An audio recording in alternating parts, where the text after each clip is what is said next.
Learning then from the Berean workshop. In this session, we'll look at the two remaining articles of the armor of God. In the last session, we looked at the four parts of the armor of God.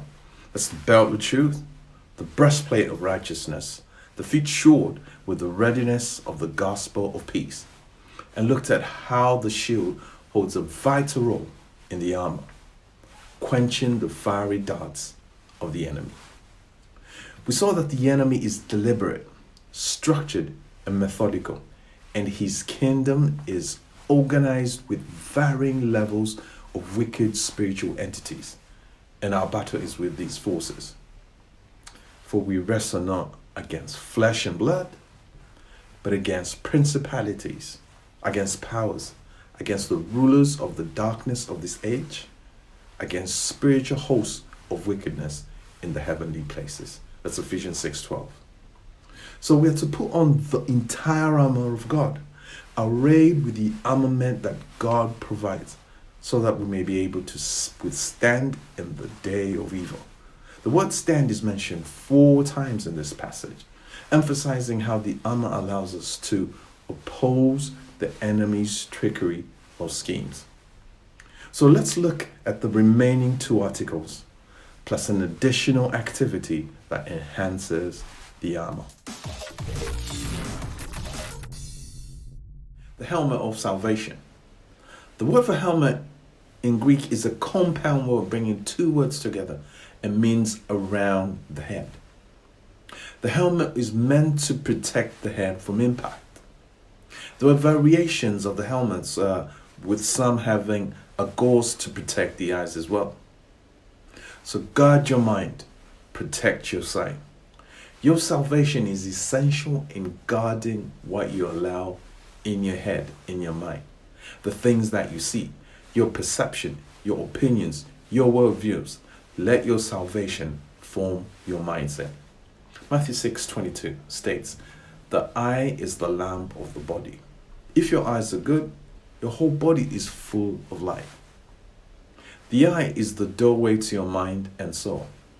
What you see and your perceptions should be guarded jealously with your salvation. Salvation has connotations of wholeness and deliverance. The helmet of your salvation, your deliverance, is what protects your mind. So actively allow your transformation by filtering what passes into your mind. Do not conform to the pattern of this world, but be transformed by the renewing of your mind. That's Romans 12. The only offensive weapon described as part of the armor of God is the sword of the Spirit. The Roman sword was short, double-edged, and tapered to allow for both slashing and stabbing. To allow for a firm grip, the hilt was ridged and knobbed to keep it from slipping. The sword of the Spirit is described as the Word of God. Let me break that down just a bit. The effectiveness of the Spirit of God in your battles is very much dependent on your skill level with the Word of God. The more of the Word you know and understand, the bigger and frequent your victories. Hebrews 5:13 and 14 states, "For everyone who partakes only of milk is unskilled in the word of righteousness, for he is a babe. But solid food belongs to those who are of full age, that is, those who, by reason of constant use, have their senses exercised to discern both good and evil." It's the constant use, the frequent studying of the word that makes you more skillful with the word. It's the training that makes you a better swordsman, effective in battle, winning frequently. "You shall know the truth, and the truth shall make you free." That's John 8:32. It's what you know, the word you know, that guarantees victorious Christian living. Psalm 119 is the longest chapter in the Bible and lauds the benefits of knowing the word. The psalmist uses words like precepts, law, commandments, instruction, all to describe the word of God, the sword of the Spirit.